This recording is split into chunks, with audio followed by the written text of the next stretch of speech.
Paul Kane, frontier artist. Since Christopher Columbus first met American Indians in 1492, many Europeans had been fascinated by Indian life and culture. As a result, there was a demand in Europe for drawings and paintings of Native Americans. European artists who had never seen an Indian supplied most of this demand. But in the 19th century, several painters traveled into Indian territory to make an authentic record of native life. One of the first artists to do this was the American painter George Catlin. In 1841, Catlin published a book of his work. Catlin's work helped inspire another important frontier artist, the Canadian Paul Kane. Paul Kane was born in Ireland in 1810.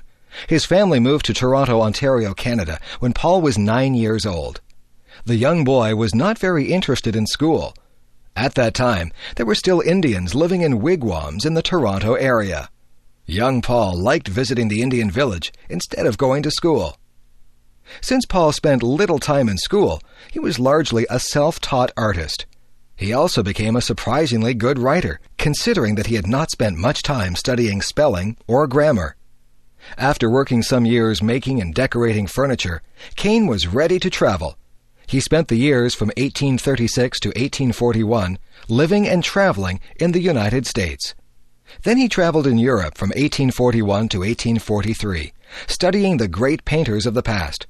He was back in the USA until 1845, and then he returned to Toronto. Immediately upon his return, Kane headed into the wilderness areas around Georgian Bay, Sault Ste. Marie, and Lake Michigan. His plan was to sketch Indian life before it disappeared forever.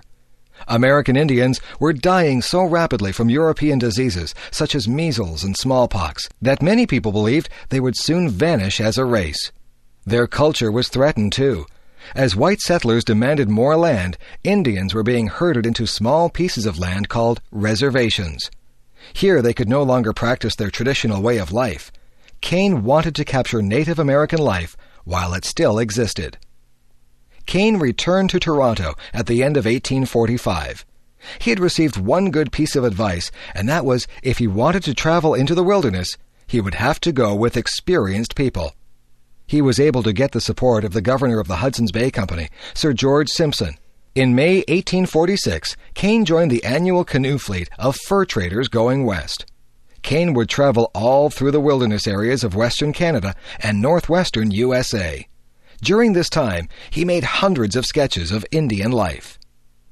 Although Kane faced incredible hardships during his travels, he was able to see what he wanted to see. He was able to take part in one of the last great buffalo hunts and killed 2 large bison himself. Traveling west with the fur traders, he visited many forts and trading posts. He saw and painted a prairie fire. He shot a grizzly bear at close range and killed several wolves that attacked his horses. He learned to travel long distances on snowshoes in winter. Finally, he arrived at the Pacific Coast, where he made some fine drawings of the West Coast Indians. European diseases had reached there just before Kane. 1,500 Indians had died near Fort Vancouver in the summer of 1848. One wealthy chief had ruled 1,000 warriors and had 10 wives, 4 children, and 18 slaves. Now, he had only 1 wife, 1 child, and 2 slaves. Kane had not come too soon.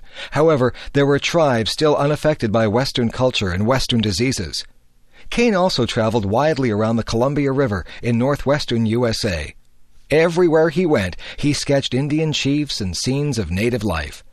On his return trip, he encountered a large war party of 1,500 braves on the warpath against their traditional enemies. He was able to sketch the leading chief, Big Snake, who was later killed in single combat during the battle. When he arrived back in Toronto, Kane gave an exhibit of his sketches and watercolors. Most of the rest of his life was spent turning these drawings into finished paintings.